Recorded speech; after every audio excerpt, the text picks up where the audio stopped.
Chris Scalzo here with Matt Howell. And on this episode of The First Run, Matt and I are going to discuss, I'm going to discuss The Hateful Eight. Matt will interview me and pick me apart and maybe have some questions about Quentin Tarantino's latest film, his 8th film. Is it his 8th film? I've already lost track. Is it only his 8th film? Yeah. Might not be. I don't know. I got to do a better job of keeping track of that stuff. We're also going to start our nostalgia reviews with Masters of the Universe. Now, we should state with Masters of the Universe, too, this is not a movie that Matt and I really, I think, enjoyed when we saw it when he was young. It's just more, it was the film that started the conversation about going back and revisiting these films, and it's the one most easily available because it's on Netflix right now. We'll tell you what's coming up on Blu-ray and DVD, and then we're going to say do a quick review, or not a recap, but a discussion of the films we're most excited to watch next year. And I've put a lot of weird requirements and limitations on mine that I may just ignore. I don't know. We'll see how it ends up playing out. But first up, let's talk a little bit about The Hateful Eight.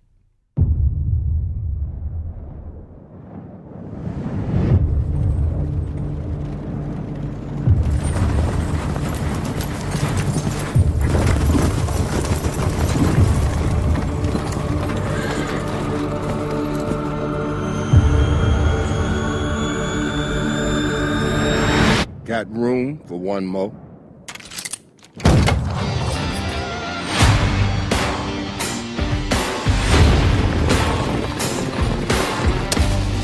They call him the hangman.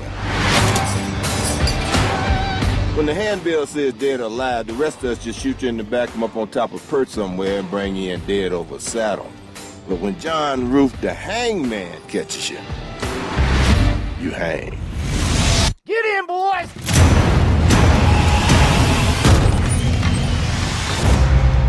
This here is Daisy Domergue. She's wanted dead or alive for murder. When that sun comes out, I'm taking this woman to hang. Is there anybody here committed to stopping me from doing that? Well. Looks like Minnie's haberdashery is about to get cozy for the next few days. Yes, it does. Matt, there's been a lot of, I think, criticism on Quentin Tarantino for The Hateful Eight. It doesn't seem to be ranking as high for some people as his previous films. One of the things I've seen when I go on the Reddits and the internet chat rooms, where all the kids hang out, and one thing I've found is the people who don't like it tend to say it's not as good as Django. Okay. That his best films are Pulp Fiction and Django Unchained, which is interesting to me because Django, for me, is lesser Tarantino.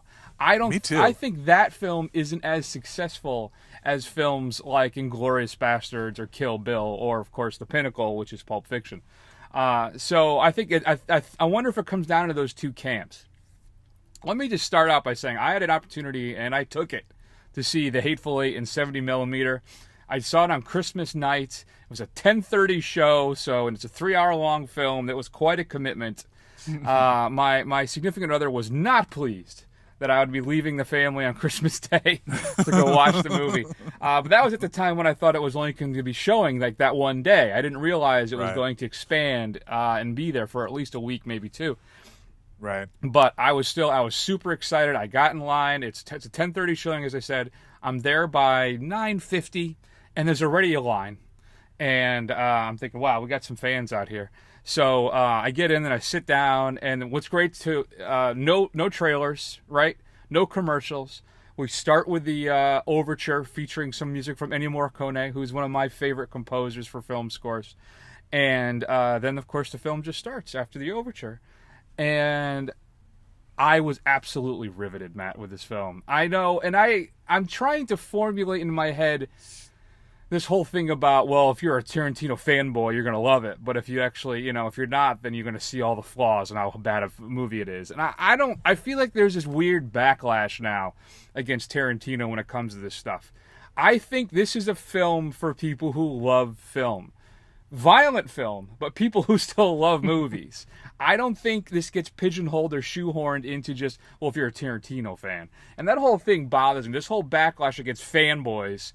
I think there's like a troll cottage industry out there that just exists to just take down people and call them fanboys and dismiss their opinions because they don't know what they're talking about because they become enamored perhaps with a certain director and his work or her work.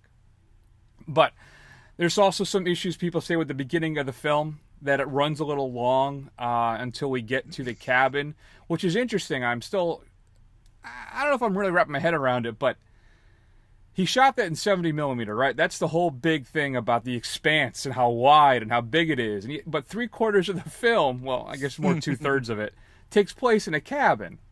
Right. And it's like Tarantino's version of a stage play, basically, for the majority of the film. The wide open shots, the John Huston Western kind of, big shots are the first third of the film with Kurt Russell, Sam Jackson, and Jennifer Jason Leigh just traveling on their way to the town so Russell can hang or have hanged Jennifer Jason Leigh. So they get to the cabin, but listen, it's gorgeous, and maybe what happens, I don't think it's long or overdrawn. I think this is where his characters really breathe and they get to have the great dialogue and conversations that us Tarantino fanboys all love outside of the hyper-violence.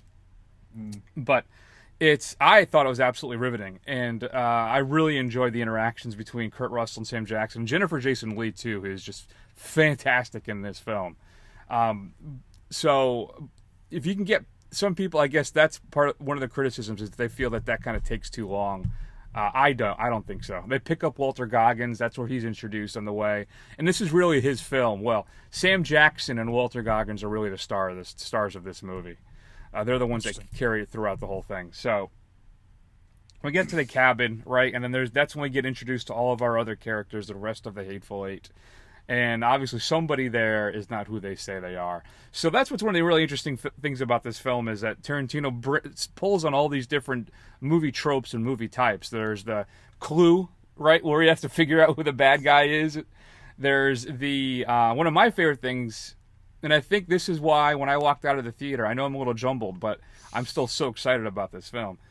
One of the things that really got to me why I liked it so much, I was trying to figure out what it is that it reminded me of, and it's John Carpenter's The Thing. And then I did some research about it, and that's supposedly one of the inspirations for this, for Tarantino. He said this is him working through some of his feelings about Carpenter's The Thing. And you can see it when you're watching the film, not just the cold and the snow and the outdoorsy aspect of it, but the paranoia. Where you're trapped in the area, you don't know who's who can you trust anybody, that type of thing. So I think and then of course you have the Ennio Morricone score, which reuses some unused music from The Thing, as well as some of the actual stuff that was in the movie. So I absolutely loved it. I don't know if he needed to go 70 millimeter for it, considering 2/3 of the film is indoors in a confined space, but that's fine. I have no problem with that. I think, too, that some of the themes he touches on, the Reconstruction, also kind of just the current state of our politics now are kind of observed in this. And there's a lot going on in this. It never felt bloated to me. It's almost 3 hours long, but I never had an issue with it. I really just... There's one thing that I think is a mistake in this film, and that's when you're watching the opening credits, you see Channing Tatum's name. And he doesn't show up till like the last quarter of the film. And by that point, you're like, oh yeah, that's right, Tatum's in this. I think it's a major mistake. It would have been much more successful or as a move from Tarantino if he wasn't in the credits, if he just showed up. Because he's got a great little turn in this that is good. It's not wasted, but I think the surprise is wasted by him being in the credits. I think it would have been a lot cooler if he wasn't named. But I got to say, overall, I don't know. I really liked it. I don't know if Tarantino so much has matured as a director, but I think he's definitely improved. I really, I don't know. There's a lot of things to like in this movie. It's very funny at times, very violent at other times. There's a murder mystery. There's a bit of horror. There's just a ton going on, and I couldn't take my eyes off it the whole time, Matt. I was absolutely riveted. So you think this is where does this rank in the it's 9 movies. I did a little quick calculation. If you count Kill Bill as 2 movies, then it's 9. Okay. But not 4 rooms? So- Are you including this short in 4 rooms, his portion of that? No, I'm not including 4 Rooms. No, and I'm not including anything he didn't direct. So like True Romance or anything like that. Just what he directed. But I am including Jackie Brown because he directed that, but he didn't write it. As you should. That's a good question. I hadn't really thought about that. You think I would, but since I'm obsessed with lists, obviously I think Pulp Fiction's still number 1. Kill Bill 2 was up there for a very long. Here's the problem. There's a clear one, and then I have a bunch jumbled in the center, where it's like Kill Bill Part 2, which I think is the better of the 2 films. Inglourious Bastards is up there for me, and then I would definitely rank this above Django. I think I'd rank it above Kill Bill Part 1. I think I would. If I had to take them as a whole, though, I wouldn't. Yeah. And what's left? So that gives me Reservoir Dogs. Death Proof. Well, I like Jackie Death Proof, but what else? Jackie Brown. Jackie Brown. Yeah, I like Jackie Brown too, but it's not. I don't know. So I'd probably rank this 3rd or 4th if I had to. Okay. You know, I really, really enjoyed this. I can't, and I don't know if you heard, but I guess he says next he wants to do a Western. I'm not a horror film, not a Western. Oh, really? He wants to do a horror film, possibly. Nice. Which Nice. I'd really kind of be interested in checking out what Tarantino does with a horror movie. Well, I think way back in the annals of the show, and I have no idea what episode it was on, but we were talking about Tarantino and in genres we would like him to see, and I think we knew this is before, obviously, even before Django came out, so we were excited that he was going to be tackling a Western for the first time, but we also talked about how we really wanted him to do a horror film and like a sci-fi film. Not like a kind of overblown sci-fi film, but something more, I don't know, Carpenter-y, I guess. Yeah.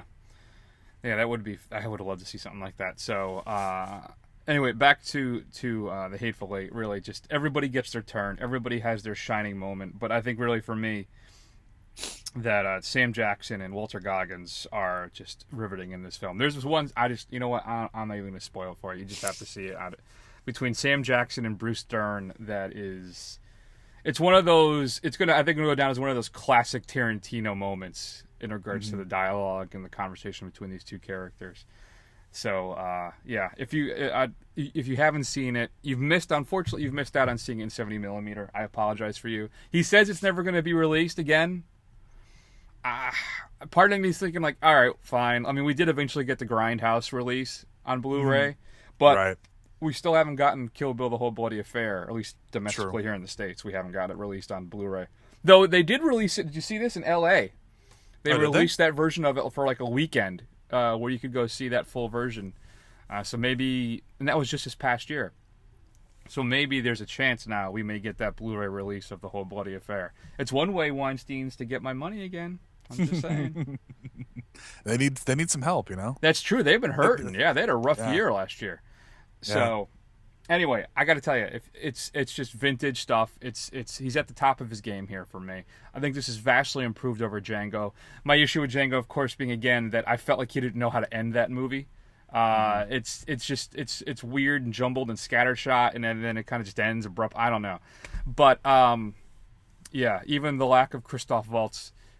It still is a great film. So if you've had a chance to see The Hateful Eight, shoot us an email. Let us know at feedback@thefirstrun.com. Matt, I'm telling you that you have to see it as soon as you can. It's easily one of my favorite films of 2015, which we'll be doing next week. We're doing the top 10 films of 2015 because I haven't seen The Revenant yet, and I can't make that list without seeing. Can't do it. No, Inarritu's latest film. So last year he's number 1 with Birdman, so I have to see what he comes up with this year. I still think about it, Matt, when Michael Keaton was robbed of his Best Actor Oscar. You see him too. He's about to get up, hand in pocket, to get his speech out, and then Eddie Redmayne, whatever it is, wins because of that's what it is. It's Holocaust survivors and handicapped people. The Academy loves them. Can't help it. So. Poor and don't forget biopics too. Right. Well, yeah. Yep, that's right. So, poor guy. Anyway.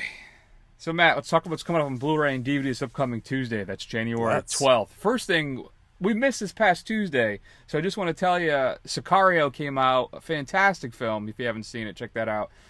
Supposedly a somewhat semi-return to form from M. Night Shyamalan with The Visit is released on Blu-ray as well. Scout's Guide to the Apocalypse, which I saw, but I don't think we talked about, which is just middling. If you want to watch it, wait till it hits Netflix. I'm sure it will. Yeah, I watched it last night when I couldn't get Sicario. You're right, it's very middling.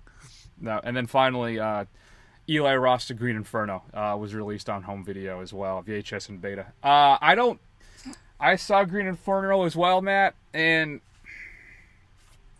it's one of those things where it was shelved for a while, right? The problem with Green Inferno, so if you're not familiar, it's a bunch of kids trying to do the right thing, and they crash land in this South American village, then they get basically grabbed up by a bunch of cannibals. So Roth delivers on the gore effects. If that's what you're into, then you're going to love this film. The problem is there's really no likable character in the movie. Either you hate him or you don't care about him. And it's all just schlock and shock value. There's no real investment for you in this film and seeing what happens. Though there is one guy that you really are excited of. Hopefully maybe he's going to die because he's that bad. But unfortunately, the rest of the characters aren't. You just don't care. You don't care. So that's too bad. I don't know. I love horror films, but I have no interest in revisiting The Green Inferno again, which is too bad. So that's too bad. Have you seen Knock Knock yet? No. That's his other film he did, right? The Keanu Reeves movie? With sad Keanu, and two women. I read too once that they think like Eli Roth is like an anti-filmmaker. He just makes movies because he hates movies. So Okay. he's churning out these bad films just to upset people.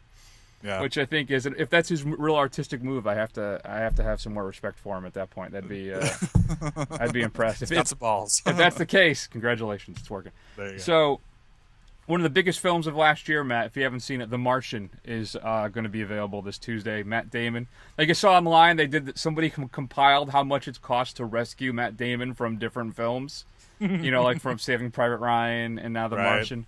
So I guess it's some astronomical amount where it's just not financially feasible.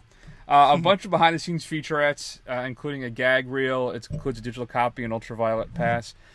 Ridley Scott returned to form. Let me tell you, every now and then, he'll do a movie you're really excited about, and then it's a clunker. Like what was that god-awful Christian Bale Egypt movie he did last couple years ago? Oh yeah. Gods and something. Yeah, Prince of Persia, something like that. So anyway, it's real. That movie is really, really bad. And The Martian, though, is when you think about Ridley Scott and you want to focus on Blade Runner and Alien and Gladiator, this falls into that kind of category of upper echelon Ridley Scott. So if you haven't seen The Martian, I'm telling you, too, that might make my list next week. We'll have to wait and see. Paranormal Activity, The Ghost Dimension. The unrated cut, there's a 3D and a regular Blu-ray version coming out, Matt. I was on board with the PA films, or a PA, as we call it here, back in the day. I thought the first one was great. I thought the second one was better. I thought the third one, maybe not as good a film, but had a really great idea. Was it the third one that had the tracking camera? I think it was. I don't remember. Where they put the camera on a fan. Oh, okay, to record in the room. The oscillating fan? Yeah. Which it's such a small idea, but for the film, it was absolutely brilliant. And then it's been downhill from there. But the latest one is being released. Hopefully that'll hit Netflix at some point. That's when I'll check it out. I have no urge to run out and see it. Another horror film as well that falls into that category, Sinister 2. Sinister, the first one that was pretty good. Yeah, it was pretty good. So the sequel is being released, and that includes extended kill films. I guess, when they watch the movies. Right. Those are going to be a little longer, and a commentary by the director. Matt, I got to go see this last week because there's a special screening of it for 2 nights only from Fathom. The latest episode of the Sherlock special, The Abominable Bride. I got to see this in the theater. I'll tell you, I really liked it. I'm a fan of Sherlock. So this is the update series from, what's his name, the guy who did Doctor Who? Moffat? Oh, yeah, Peter Moffat. So this is the one where it's set back in actual Sherlock Victorian times, right? Or is it? And then you have to check that. You have to check that out, though. If you're a fan of this series, I'm sure it'll hit Netflix at some point. But I'm telling you, it's really good. It's not return to form. Not like they dropped off in quality at all, but it's really good. I'm really excited too. So if you get a chance to see The Abominable Bride, if you're a fan of Sherlock, you're absolutely gonna love it. It's great. New to Blu-ray, Criterion is giving us The American Friend, which is the first Tom Ripley film. You know, the Ripley movies, the one with Matt Damon, and then they did another one with somebody else. Oh, yeah. Anyway, this is the first one. The Wim Wenders film is being released by Criterion. It includes new interviews with cast and crew and commentary from the 2002 release with Wenders and Dennis Hopper, who unfortunately has since passed, and deleted scenes. Matt, your straight to DVD pick of the week. I'm going to tell you, Kung Fu Panda 3 is coming out. You have a daughter. I do. Is she a fan of the Kung Fu Panda movies? A little bit. I mean, we have them. We picked them up at the $5 bin, but she's never really asked to watch them. All right. Well, if you're excited about that, but you don't want to, and you're looking for a different version or maybe a little something cheaper, there's Chop Kick Panda. Oh. Which Lou is a large, lovable panda who is the 6th-generation owner of a Taekwondo dojo. What Lou doesn't know, Matt, is that buried beneath the dojo is the ancient Amulet of Fury. The mythical amulet gives its owner ultimate power and protection. When the villainous tiger warrior Kudo terrorizes a small village in pursuit of the amulet, it's up to Lou and his ragtag team of martial artists to stop him. So, it's like Steven Spielberg. The cheap Mexican alternative to Steven Spielberg. That's right. Somebody's cashing in. Spielberg. Someone's cashing in on the Kung Fu on Panda. That sweet, sweet Jack Black Kung Fu Panda money. That's right. See, I thought you were going to tell me it was something like Karate Grizzly, but I think what is it, Chop Kick? Chop Kick Panda. Chop Kick Panda is even better. How do you not get sued? I'm sorry. How do you not get sued when you do something like that? Well, I guess they can't copyright all martial arts, I suppose, right? But it's still a panda. That's true. They should have done like Chop Kick Koala. Ooh, nice. There you go. Koalas are cute. Everybody likes koalas. That's right. But they're not Asian. I think that's part of the problem. Let's sit here and ruminate on that for about 10 minutes. They could have had a sun bear, Chop Kick sun bear. What the hell's a sun bear? It's a Chinese bear. I think you're making that up. No, it's true. What's the one that's not actually a bear? It's like a ferret or something, but they call it the red panda. Yeah. All right, good there you times. Go. All right, there you go. There we go. Yeah. Chop Kick red Chop panda. Kick red panda. That would have no problems. At the far end of the universe, there is a planet ruled by a being of utter evil.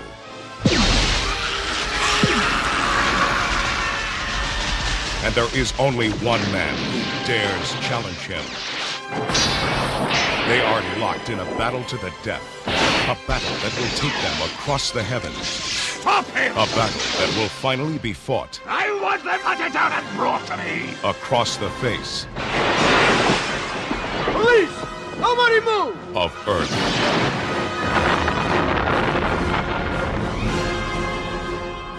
I think I'm gonna need some backup. Can you show us the way? Of course. No. All right. So you want to talk a little bit about Masters of the Universe? Oh, do I ever want to talk about Masters of the Universe? Here's my first note. Canon. It really makes me want to watch that documentary that's on Netflix. Right? I feel like I should get some promotional credit from Netflix at this point because I've mentioned like 4 or 5 times. But yeah, there's a documentary on Canon Film Group who made all these just crappy B movies back in the day. Small to medium budget films like Masters of the Universe. Perhaps you know of the debacle that is Superman 4. So Matt, why don't you tell the kids at home a little bit about Masters of the Universe? That it might be easier said than done. So if you're familiar with the extended toy commercial, I mean, it's basically about a guy who is named He-Man. Now, in the film, they jettison his alter ego of Prince Adam, so he's always He-Man in this. And he basically fights the forces of the evil Skeletor. Oh, wait, is He-Man in this movie? He is, if you wouldn't... Did you believe that? Huh. I thought it was Ivan Drago for a while there, but it's not. It's not just that. I feel like He-Man's barely in this film. I think this is like this is the Billy Barty film. Yeah, it's Further Adventures of Gwildor and Courtney Cox. That's what this is about. I'm sorry, go ahead. So tell us what the movie's about, in air quotes. So it's basically Skeletor has defeated the forces of good, and He-Man flees from his home of Eternia to another planet, which just so happens to be Earth, populated with people who look just like he does, somehow all the way across the universe. And speak Eternian, or as we call it, English. Speak Eternian or English, as the case. It is the universal language of Star Trek has taught us nothing. It's true.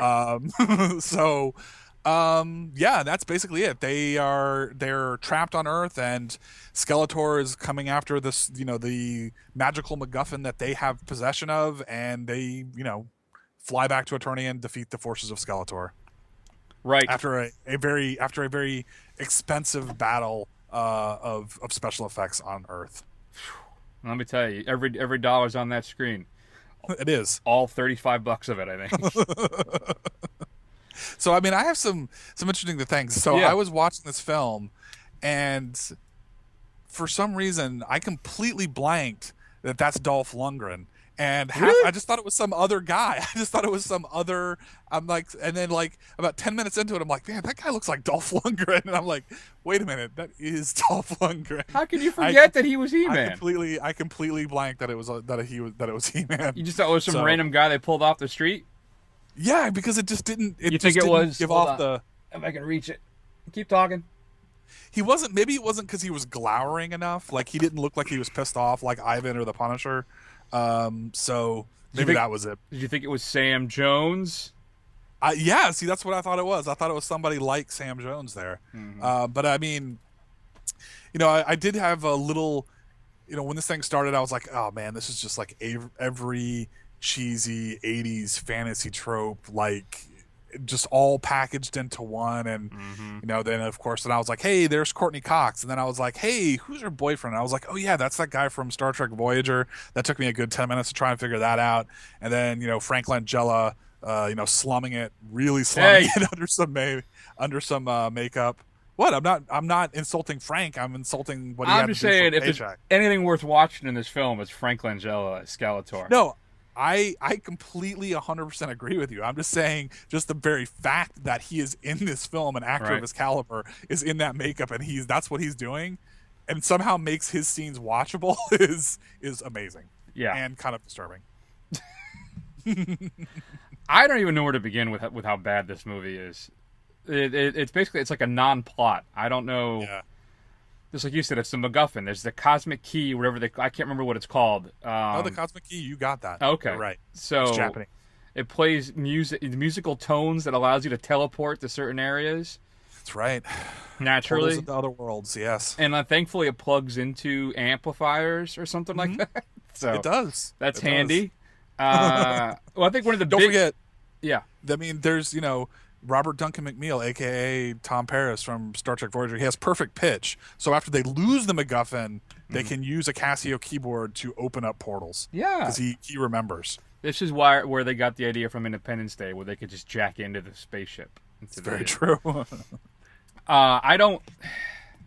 This thing is a disaster, I think, too. I think one of the big mistakes I had of it is, why do we only have Beastman? When it comes to all the villains we could have, they give us a bunch of new ones, which I guess, fine, you want to sell new toys, I assume. But you miss out, man. Triclops, Manny Faces, Trapjaw? Though I think Manny Faces was a good guy. Anyway, it's still, there's all these classic villains from that series, that, as you said, that extended commercial, that I would much rather love to have seen than this stupid Blade guy and the other guy that looked like one of the trolls from Troll 2, just embiggened. But it's horrible. It really is. And as I said too, I really feel this is Courtney Cox and Billy Barty's movie. Yeah. I feel like He-Man, Dolph Lundgren, I think has maybe 10 minutes of dialogue through this entire thing. And he really only gets to have a big action scene at the end when he's fighting Skeletor back in Eternia. And even then it's I don't know. This is one of those things, it's so bad that somewhere along the way, it didn't quite push through to the other side of badness to where it became entertaining again. But it got close. It got close towards the end there, when he's like on the flying disc and just the god awful special effects where he's literally like this, just like flying straight up. It's it was kind of sublime in the way that it was doing this. I never got there for me. The whole thing was always just annoying. I feel the only good thing, like I said, is Frank Langella, who reminded me a lot. I think like his channeling is inner Christopher Lee in those Hammer Dracula movies, which I guess makes sense, right? Because Langella played Dracula as well. So, but still, it's I don't know. It's just really it's horrible. It's it's really bad. I mean, even just for the fact that it's not even inept and bad, it's just inept and bad and doesn't look good. And but I mean, even when this came out, I remember when this came out, like nobody, like He-Man had been off the air for years. Like nobody was selling the toys anymore. Yeah. So not only was it bad and incompetent, it's that they were so late to the punch where He-Man was a punchline at that point. Nobody even liked He-Man. I don't remember that. I guess it's entirely possible. And I was thinking too the other day. I think we talked about it in the last show. How I went to a screening of this and there was a live action. There's like somebody dressed up as He-Man and No. That was the She-Ra Princess of Power movie, is what I was remembering. Oh, okay. It wasn't this. Okay. So okay. It's possible that I did not see this in the theater. I think I did, but I think it may have been so bad that I just erased it from my memory, which is probably the right thing to do. I'm trying to figure out what they spent more money on. Though, was it the special effects? Or was it just the body oil for Dolph Lundgren? There's one scene at the end of the film where Lundgren hugs Courtney Cox. And when she pulls back, she's like... she's probably covered in the body oil that he's all over his magnificent pecs. The glycerin budget on that one was pretty high. But that was funny. I mean, great minds think alike, because I was thinking the exact same thing when he rescues Courtney Cox and he like presses her to his chest while he's protecting her. I'm like, ooh, that is a slick face. That's right. I feel bad for Lundgren in this film too. I really do. Not only do they short him of any real action or dialogue until the end of the movie, but he's got to run around basically half naked the entire time. He does. And because he dressed looks just like He-Man does in the cartoon. Mercifully, they give him a cape to wear, so he's covered up somehow in the back a little bit, I guess. But I got to give to Dolph in that one. He does what he can. He really does. So he does. Good for him. Oh, but still, man. I don't know, but so how are we rating this entry into our little list here? I definitely miss it. It's not a lost classic. No, not at all. No, I did go in trying to say, you know what? I remember not liking it as a kid, but maybe I wasn't mature enough to appreciate all the deep adult themes that are being portrayed in the film. So let me give it a chance. Of a Masters of the Universe He-Man. That's right. Show. So, yes. But it's. Yeah, if we were to rank, I feel like at this point, if we would do the ranking of all the films we're going to watch, I'd be comfortable saying this will be at the bottom. Without even seeing the other 9. I think you're probably right, because at least the other 9, at least one of us had fond memories of it. Right. Whereas this was just, hey, I'd thought about this and let's do this. And I think both of us were like, I don't remember liking this movie. Yeah, this was the peas of our dinner. We had to eat our peas first. That's true. Well, we had to do like we said at the opening of the show, because this is what prompted the whole conversation. Very true. So, if you've had a chance to see Masters of the Universe, it is on Netflix streaming right now, so you can check it out. Shoot us an email at feedback@thefirstrun.com. Or better yet, don't watch it. You're probably better off. But I am going to try and work in the term "good journey" instead of "goodbye" every time I say goodbye to somebody now. Good journey. Don't say goodbye. Good journey. All right, so Matt, it's time for our 2016 anticipated list. I got to tell you, as I said, my initial goal was I am not going to include comic book movies or sequels in this list. Okay. And I was able to put together a top 5 by doing that. But let me tell you, next year, there's really nothing coming out outside of comic book movies or sequels that may be worth seeing. There's like my top 5 of sticking with my list is not strong. I mean, there's a couple films that I really want to see, but nothing really jumping out at me. So I did 2. I did my real list and I did my fanboy list, which basically swaps out 3 films. But it's, okay. I'm telling you, I am really, really concerned about next year. A lot of my favorite directors aren't producing anything next year. I noticed there's no Fincher next year. He's doing actually more TV stuff for Netflix. Oh, okay. Right, Nolan's Dunkirk film is until 2017. P.T. Anderson has nothing right now that I know he's even working on. I looked into this yesterday. There's really nobody that is going to have something going on next year except for the Coen brothers have a movie coming out next month. Right. And Linklater's got a new movie out, and then maybe there's something else coming up we'll talk about. But still, I'm really concerned about next year. Well, you especially, know what? let me say, especially going off this year. This year was fantastic. There's a lot of strong films this year.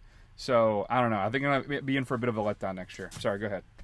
Well, I mean, you know, and I think we say this every year. I mean, there's a handful of, you know, big blockbusters that we're, you know, geekily excited for. Yep. But every year there's always a few. You know, it ends up being stronger than you think. There's always a few things that when you read the synopsis or even just the title, you're like, okay, we'll see what that's like, and it turns out to be great. So, you know, don't worry, just relax. And you know what? And maybe it'll be a slightly down year. Who knows?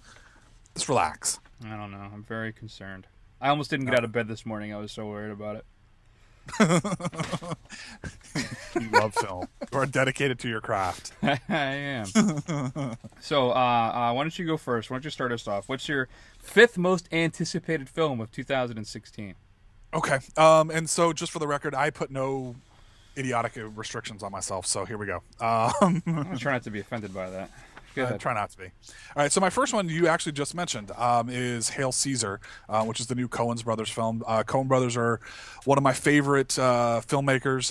They're in the short list, probably the top 5 for me, so I'm always get excited for their new films. And basically, this is about Eddie Mannix, who played by Josh Brolin, is a Hollywood fixer helping the production company of the upcoming film entitled Hail Caesar, starring famous actor Baird Whitlock, played by George Clooney. When a hungover Whitlock is kidnapped by a group named The Future, Mannix is the one in charge of collecting $100,000 and rescuing him. So this is kind of like, I read it described as this looks like one of the Coen brothers palate cleanser films where they'll have something very serious. They'll kind of do a lighthearted, kind of fun, kind of their dark comedy, kind of offbeat humor films, and then next year, the film after that, it will also be super serious. So this kind of has a Burn After Reading vibes, slightly a little more silly than that. It's got, you know, their typical all-star cast taking place in the, you know, golden age of Hollywood.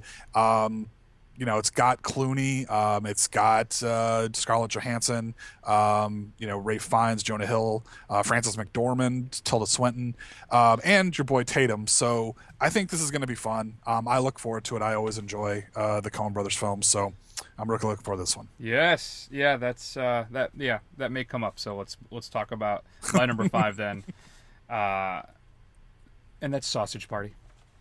You familiar with Sausage Party?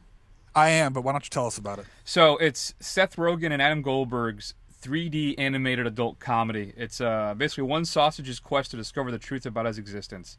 After falling out of the shopping cart, our hero Sausage and his new friends embark on a perilous journey to the supermarket to get back to their aisle before the 4th of July sale. Matt, I just like the concept and the idea of a 3D animated adult cartoon by Seth Rogen and Adam Goldberg. Okay. I don't think they're not directing it though. I think they just I think they wrote it, or at least I know Rogen's is in it. It's his whole crew, right? It's all the usual suspects for them are all together for Sausage Party. And I like the thoughts that the title evokes in your mind until you find out what it's really about. That kind of little bit of bait you switch on that too, I think is fantastic. But it's got Rogen, Franco, Hill, Sarah, Michael Cera's in it. Of course, the eternal Selma Hayek, Kristen Wiig, Edward Norton. Have you seen Selma Hayek? Isn't she like 50? I can't. Is she? Yeah, I mean, she looks like she stopped aging at like 38, and that's basically been it.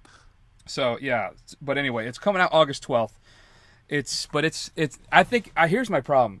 I think it's a testament to how weak I think this season's going to be. That's my number 5.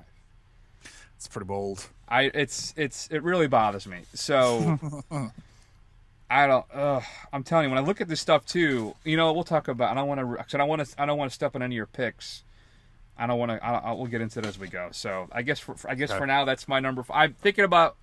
I don't know if I want to do like my fanboy top 5 as a YouTube. I don't know.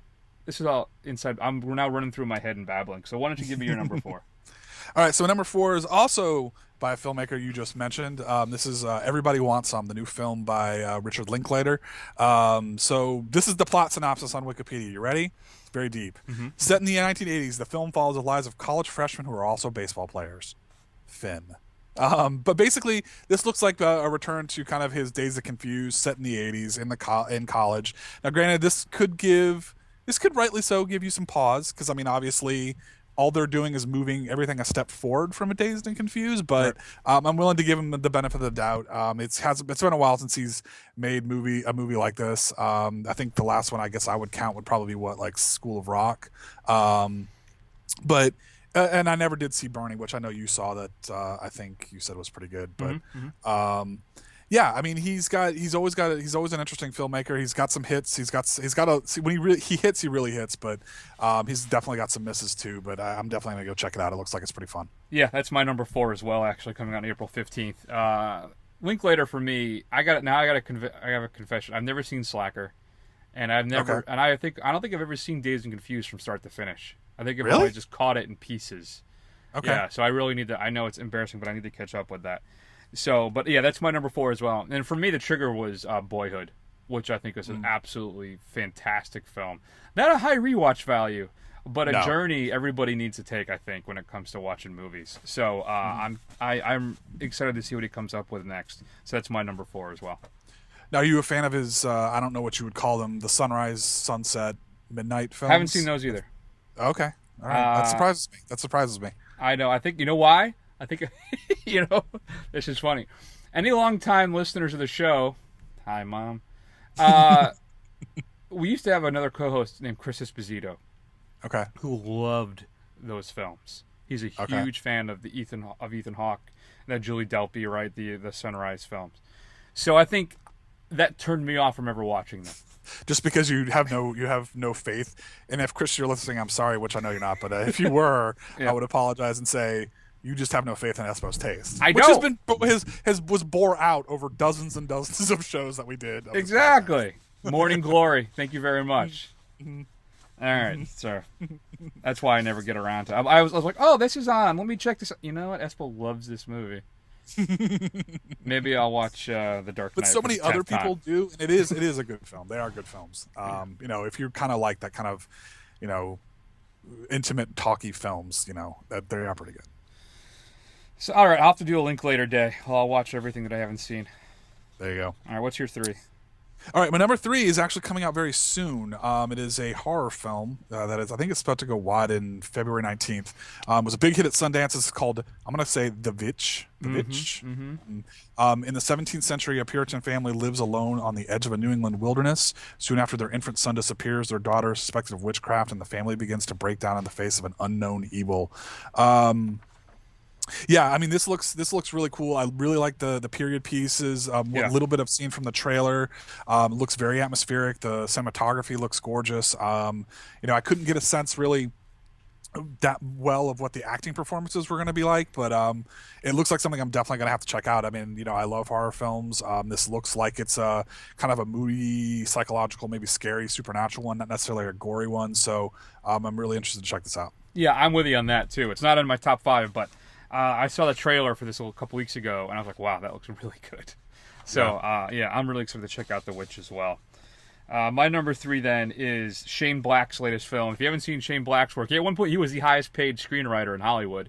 Kind of went away for a while, and then he came back with Robert Downey Jr.'s. People say Iron Man was Robert Downey Jr.'s return to film. No. It's a little movie called Kiss Kiss Bang Bang. If you haven't seen it, I cannot recommend it enough. It is hilarious. It is fantastic. It stars Val Kilmer and RDJ, and Val Kilmer plays a private detective, and RDJ is an actor who's studying under him to kind of get the idea for a character he's going to play in a movie, and then get into some corrupt LA noir type stuff. So it's fantastic. So anyway, Shane Black's latest, and he also did Iron Man 3, which is an improvement over Iron Man 2, but still. But if you didn't see the trailers yet for this, Matt, it's called The Nice Guys. Comes out May 20th. and it features Ryan Gosling and Russell Crowe. And basically, it's a film that takes place in 1970s LA when down on his luck private eye Holland March, this is Gosling, and hired enforcer Jackson Healy, Russell Crowe, must work together to solve the case of the missing girl and the seemingly unrelated death of a porn star. During the investigation, they uncover a shocking conspiracy that reaches up to the highest circles of power. But this film looks like a ton of fun. And I'm excited about seeing Gosling and Crowe together. I really feel... I don't know what's up with Crowe. I feel like his star has diminished a little bit over the last few years. I think he's picked some just the wrong projects. So there's something about him as the heavy in this film that looks really interesting and appeals to me. And, of course, Ryan Gosling can do no wrong for me since he's teamed up with my boy Nicholas Winding Refn, right? So, anyway, that's my number 3, The Nice Guys, May 20th. Okay. All right, so this is where you and I are going to diverge quite a bit here. All right, so my number 2 is Captain America: Civil War. So do I need to go into a plot synopsis for this for the listeners? I don't see. Yeah, why not? Okay. All right, so basically this is what this is. 1 year after the events of Avengers Age of Ultron, another Chris, international incident involving Steve Rogers and the Avengers results in a collateral damage, prompting politicians to form a system of accountability and a governing body to determine when to call in the Avengers. And it splits the team in two, one between Captain America, who wishes to operate without regulation, and one led by Tony Stark, who supports government oversight. And it basically causes a rift between the two of them, and they have... I guess what you could call a civil war between the two of them. Now, this was a big crossover event in Marvel Comics. To be quite honest with you, it wasn't that good in comics, but I think I like how they seem to be cherry picking the best parts of it. The trailers, it looks awesome. You know, I have a lot of faith in the Captain America series after Winter Soldier. I thought that was really good. So I think I'm really looking forward to this one. I think it's going to bring a good amount of gravitas to the MU, and I think it'll be something fun to see. And big news, which I don't know if you've heard of this by now, but apparently Spider-Man's going to be in this. He's going to make his MU appearance, so I'm pretty excited about that too. Yeah, this is actually my number 2 on my fanboy list. Okay, is Captain America: Civil War, but not on my real list, not on my artsy, pretentious list. I didn't say that. No, I'm fully acknowledging it. So, it's the Russo brothers who I think did, outside of probably Guardians of the Galaxy and the first Iron Man film, I think the best of the Marvel series is Captain America: Winter Soldier. I'm assuming I'm forgetting something. I'm really excited about this film as well. It's weird. I don't have the... Well, I don't want to ruin it because it might be your number 1. But there's another film coming out next year that I'm excited, but I have trepidation about, that I'm nervous about. I'm not nervous about Captain America: Civil War. No. I'm confident it's going to be good. I don't want it to be better than this other film because I'm more in the other camp. But yeah, so... let's keep that to yourself just in case. So, I don't know. I am excited about it. We'll see what happens. I can't wait for Black Panther to show up and how Spider-Man's going to be involved. Yeah, there's a lot of great stuff I think that's going to be in that film, so we'll see how it goes. My number 2 then is your 5. It's Hail Caesar, February 5th. Okay. Josh Brolin, as you said. George Clooney, who I think is perfect for that type of role. I mean, he's kind of... I've always said he's our modern-day Cary Grant, so I feel like that's kind of where he's going to be playing in this film, too. But, I'm really excited. I am slightly concerned because, like you said, this is maybe lesser Coen Brothers. This is the burn after reading, after No Country for Old Men type of a thing. Right. So we'll see. Or what was that horror? Inconsolable. What is it? The one he did with Clooney and differences. I don't know. I can't remember the name of the. Well, as long as it's not the Lady Killers, I think we'll be all right. That's right. Irreconcilable Differences. That was the name of the movie. That's it. Yeah. So anyway, that's what I'm scared of, especially because it has a February release. They didn't sit on this for Oscar season for the end of 2016. Right. So that's got me very nervous. But it's old Hollywood, it looks like. It's got Brolin, it's got Clooney. It's the Coen brothers. I'm cautiously optimistic, and that's why it's my number 2. Yeah. It's not going to be for everybody's taste, that's for sure. But I think it'll be fun. All right, so tell me, Matt, what could possibly be your number 1? What could possibly be my number 1? So this is a little film in a franchise that you may have heard of. Was big this summer. it made a little bit of money. But this is the next film in the Disney Star Wars vacation of everything. This is going to be Rogue One, and what's interesting about this is that this is their first spin-off standalone film. It's not a part of the trilogy. It tells a side story, and really this happens right after, or right before, I should say, A New Hope. This is actually pre New Hope. So really, the synopsis is: following the foundation of the Galactic Empire, a wayward band of rebel fighters, I would say rebel fighters, come together to carry out a desperate mission to steal the plans for the Death Star before it can be used to enforce the Emperor's rule. Stars a long list of guys, most of which I haven't heard of before, but there is one person that I'm super stoked to see, and I'm hoping he's not in a pile of makeup, is Mads. Mads Mikkelsen is in this film. You know what? I've seen one promotional kind of teaser trailer where it shows the Death Star over a moon, like basically looking like a moon in the sky. And the rumor is that I think Captain America: Civil War is going to have the first story trailer for this, so we really haven't seen much except for a few promotional images. But you know what? After the success of The Force Awakens, which granted had some flaws, but it was still a lot of fun. I'm really looking forward to see what they do with this. Yeah. Actually, on my fanboy list, it was number 3. Oh, really? Because it's a spinoff. Yeah, it's a prequel to the original trilogy. And I'm not sold yet. I'm still concerned about the saturation effect. So I don't know. It's Gareth Edwards who did Monsters, which is good. He did Godzilla, the remake from last year, 2 years ago. That I really liked, that other people did not seem to care for as much as I did. But it's, I don't know. It was my number 3 on my fanboy list, but I am surprised at you. What? That I knew this was going to be your number 1, but there's another movie coming out next year that didn't make your top 5.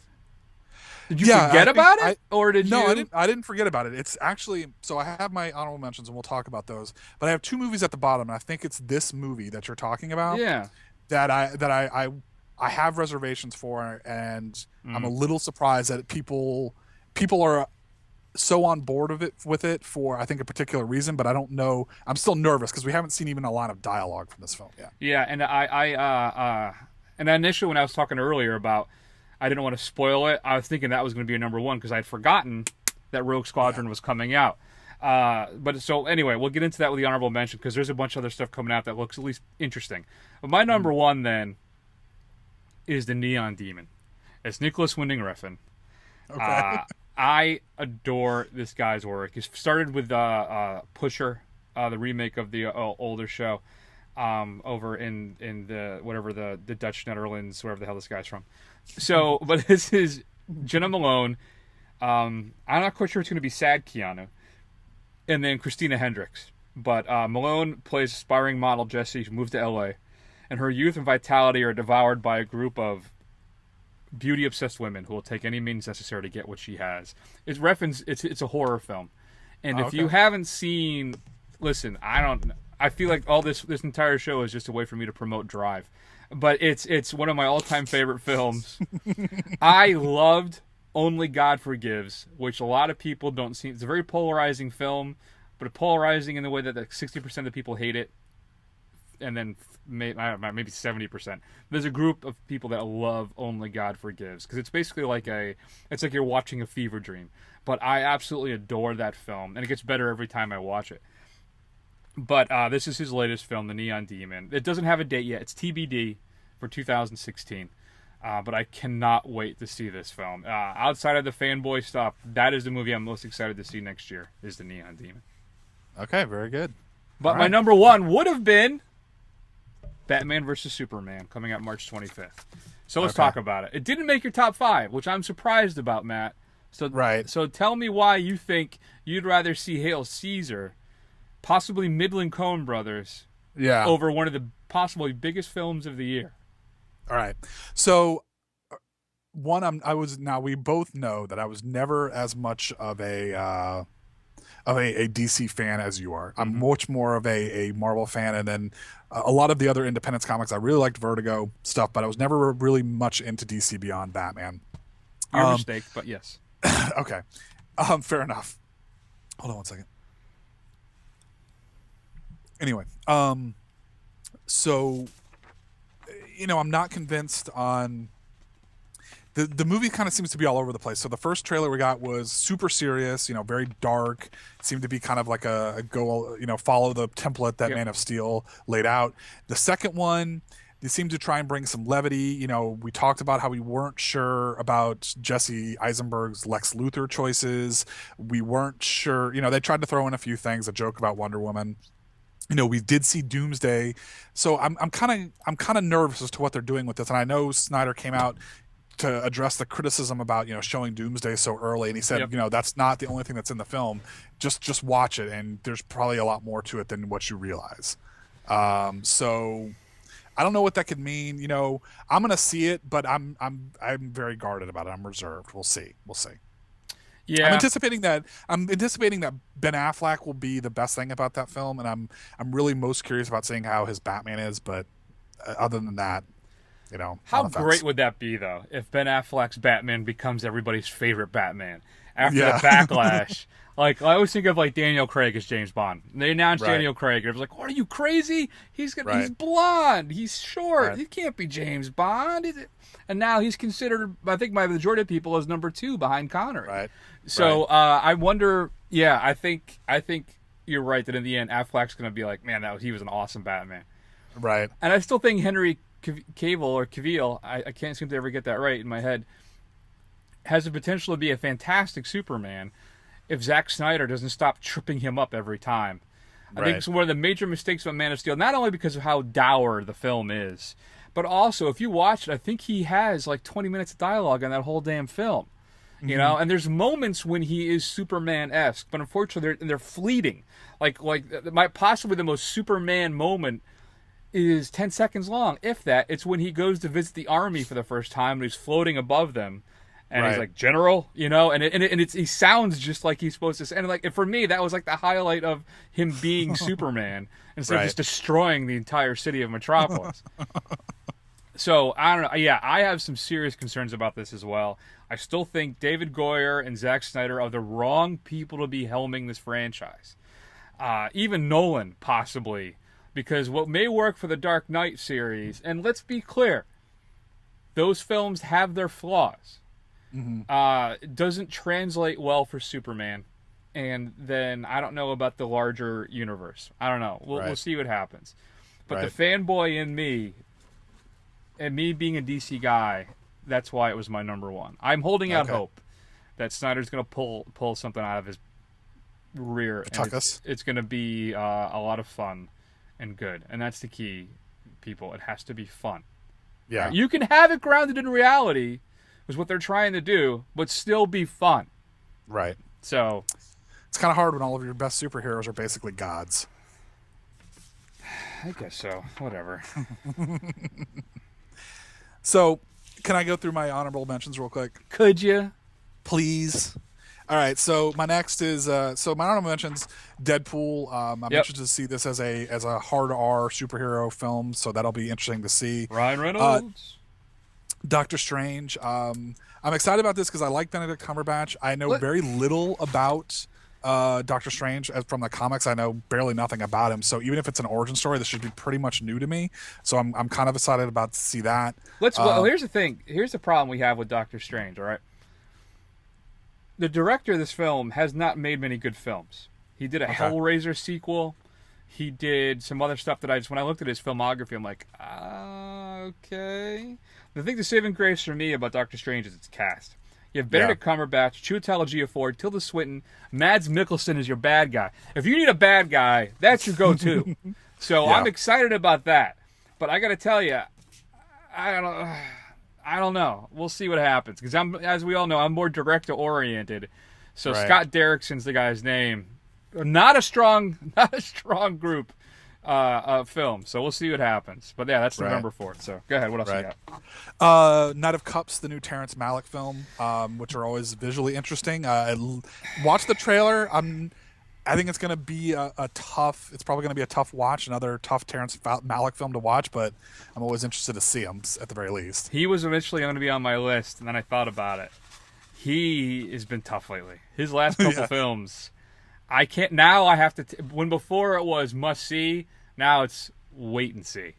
Wait and see. So that's why he didn't make my top 5. Yeah, Okay. he's one of those. It's a classic case of of overindulgence. I think with Malick.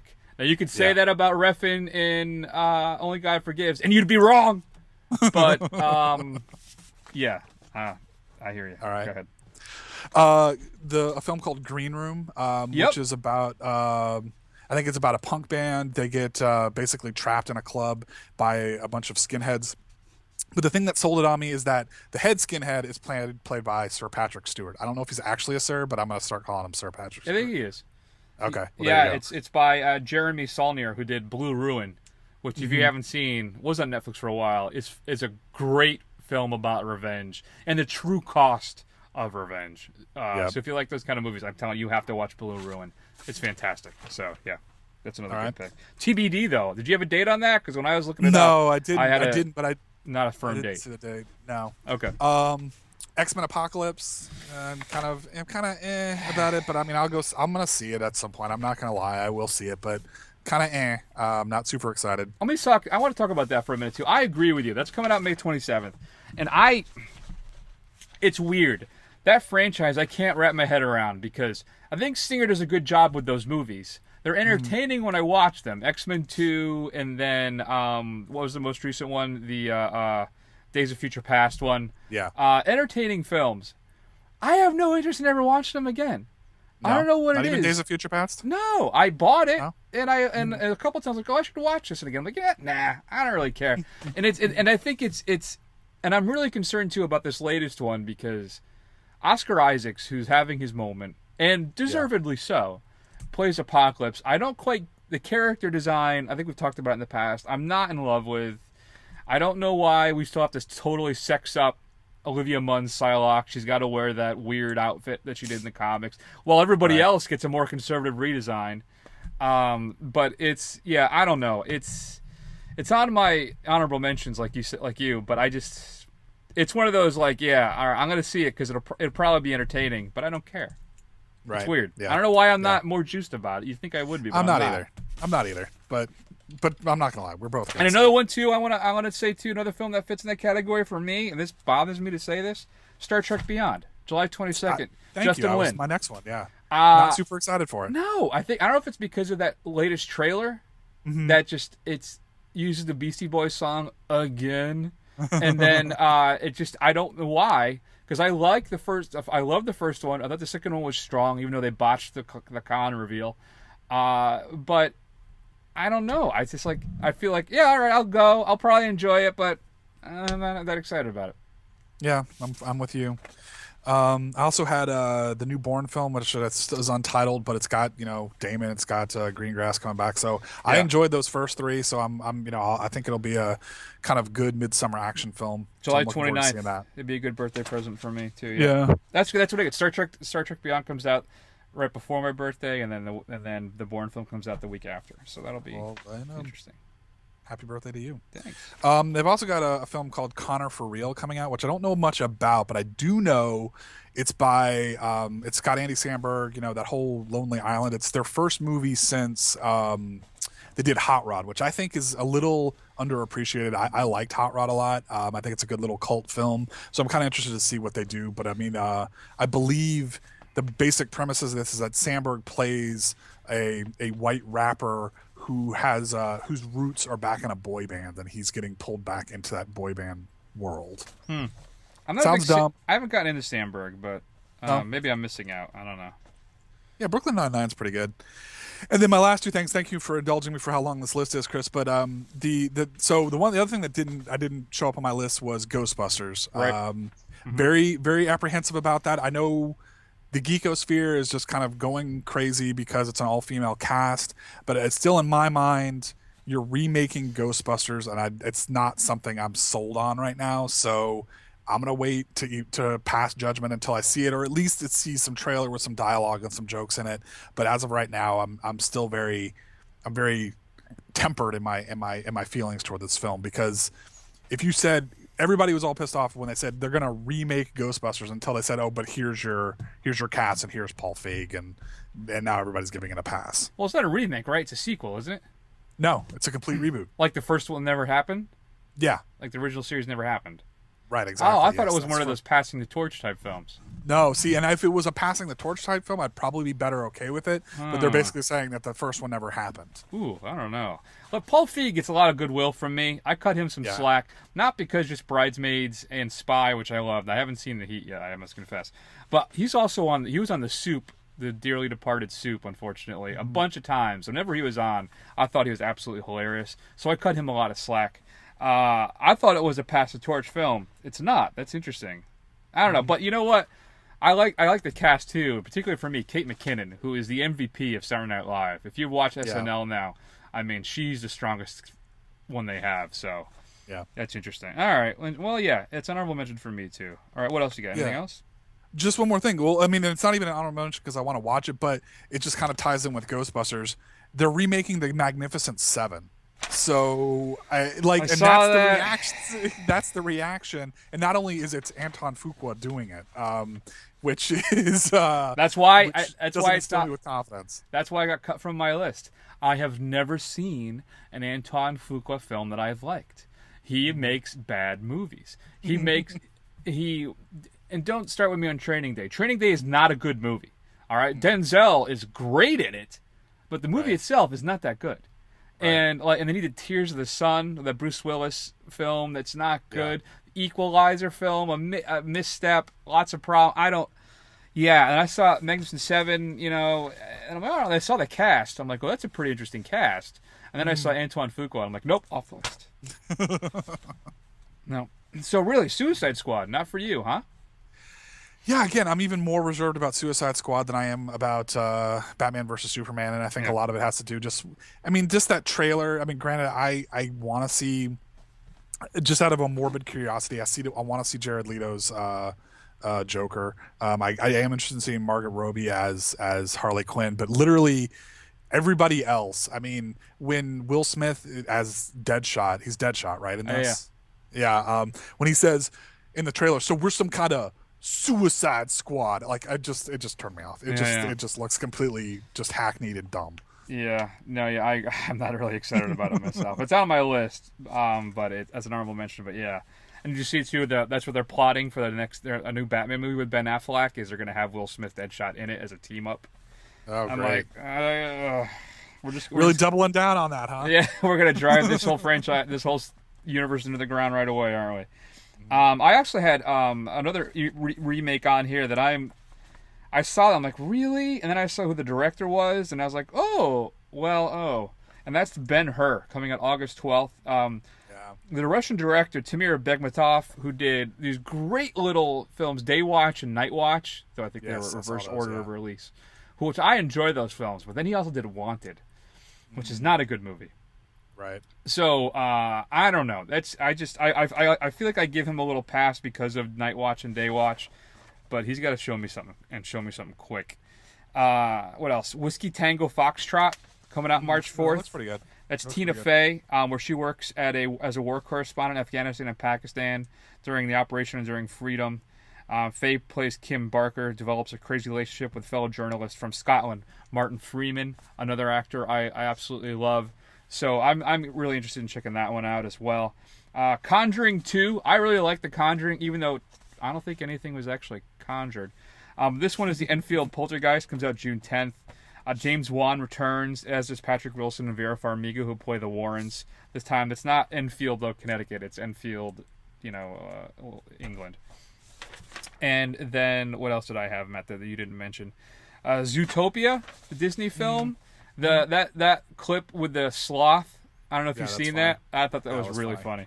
So that's coming out March 4th. It's not Pixar, but it's a Disney animated film where animals basically are people, right? They have people. Society. Thank you. Passengers, coming out December 23rd from Morton Tilden, who did Headhunters, which is a great little Dutch thriller, and then he did Imitation Game from last year. But if you're not familiar with Passengers, Matt, this is a spacecraft traveling to a distant colony planet, transporting thousands of people, has a malfunction in one of its sleep chambers. As a result, one single passenger is awakened 60 years early. Faced with the prospect of growing old and dying alone, he eventually decides to wake up the second passenger. Starring Jennifer J. Law and then Chris Pratt. Oh, interesting. That does sound pretty good then. Yeah, I think that might be something worth checking out. You talked about Bourne 5, which was on my list as well. And then a couple independent films I'm excited about. The Story of Your Life. When an alien craft lands across the world, a linguist expert is recruited by the military to determine whether they come in peace or are a threat. It stars Amy Adams and Jeremy Renner, so I'm really excited to check that one out. The Circle, by James Polsett. A woman lands a job at a powerful tech company called The Circle, where she becomes involved with a mysterious man. It's supposed to be about the internet privacy paranoia, but Emma Watson and Tom Hanks. Okay, I think I might want to check that out. Werner Herzog's latest film, Salt and Fire, being released, stars Michael Shannon, Gael Garcia Bernal. It's basically an eco-thriller involving volcanoes. I don't really know, but it's Werner Herzog coming back to movie making instead of documentaries. So I'll be interested to check that out. You mentioned The Green Room, and then one film that might come out in 2016, more likely coming out in 2017, though, and that's The Snowman, based on, I think, another Dutch or Netherlands or something series. It's Detective Harry Hole investigates the disappearance of a woman whose pink scarf is found wrapped around an ominous-looking snowman. Michael Fassbender, Rebecca Ferguson, and Charlotte Gainsbourg. If that probably won't come out this year, but it definitely sounds like something I want to check out at some point. So those are my honorable mentions. I don't know. Like I said, I don't know. It doesn't feel like it's going to be a strong year. Maybe you're right, though. Maybe stuff will come up and sneak up, and I'll be blown away, and I'll be like, oh yeah, that's actually awesome. But I do not know. I mean, it's a long year, so I mean, at least if it's underwhelming, you'll still find plenty of stuff to gush about, right? That's true. I'll just watch The Neon Demon a dozen times. There you go. So, all right. Well, that's the big show this week. Next week, we'll talk about The Revenant, and we'll do our top 10 films of 2015. We're running late on that because, well, I wanted to see the goddamn Revenant, and I didn't want to make a list until I saw it. So, and you're the boss. That's right. Mm-hmm. So that's a big show for this week. Check us out on Facebook and Twitter. Do a search for The First Run. As always, go to thefirstrun.com. We'd love to hear from you. Email feedback@thefirstrun.com. I'm going to take an extended break, and Matt, good journey. Good journey.